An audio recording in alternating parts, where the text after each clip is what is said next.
now we're going to do still Appendix A. We're going to do example A3 on page 326, performing a very simple analysis. And we're going to practice opening files from within SPSS.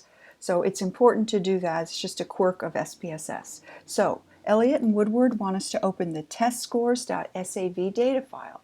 So we're going to do that by going to File, Open, and then we have to choose what we're opening. We're going to open a data file rather than a syntax or output file. I've never used these other two menus. So we're going to File, Open, and then Data.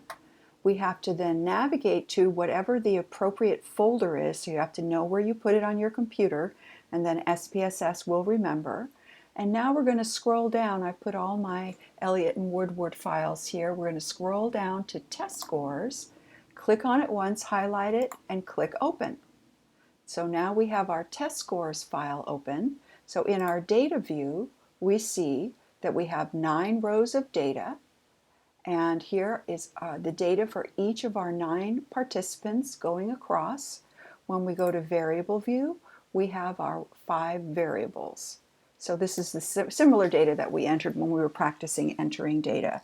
So now looking on page 326, we're going to run some descriptive statistics. So from the Analyze menu, which I know in the video sometimes you can't see, the top at the Analyze menu, we're going to go to Descriptive Statistics. We're going to click on Descriptives rather than Frequencies. And then we're going to click over Age and Initial Test Score. Ours is just called Score, into the variable box. And again, I'm following the instructions on page 326. Now there are options here. You can choose, do you want the mean? Some really doesn't have any meaning here. Let's get the minimum, the maximum, the standard deviation, just so we can have some descriptives of our data. Don't worry about style or bootstrapping at this point. Again, if we click OK, it just runs. Let's click Paste to remember if we wanted to have this in a syntax file, we just click Paste. It's going to open a syntax file, which it's taking a really long time to do here. Where is it? So there it is. There's our syntax file. It was minimized. Up here at Window are all the files that we have open. So if we can't find them by scrolling down to the bottom, we can always click on Window to see what files we have open. Or we can put our cursor at the bottom here, and sometimes you can see your files. It depends on your computer. So here is the syntax we just pasted. So we're going to highlight it and click the green arrow, and that gives us our descriptive statistics. We have here age on January 1st, 2015.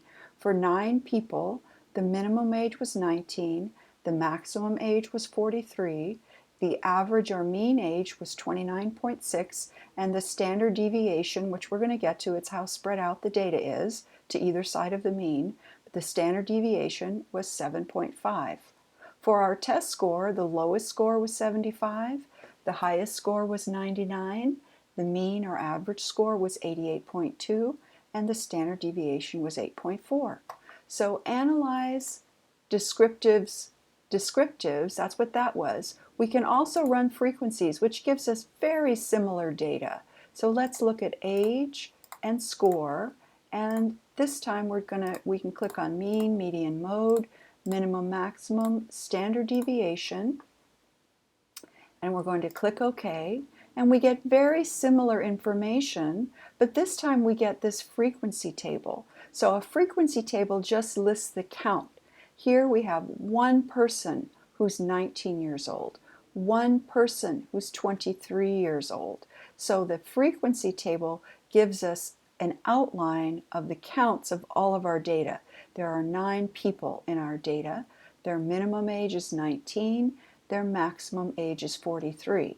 Here with our initial test score, again, we have 9 people. We have one person who got a test score of 75, one person who got a test score of 99. Here are all the test scores. Here's how many people got all of those test scores. So that's the basic difference then between descriptives, which is just this brief table that has very similar data as the statistics table in the frequencies command, but the frequencies command also gives us the counts. So you'll get used to this. You get a little bit more data with frequencies. So that is how we can perform some beginning analyses.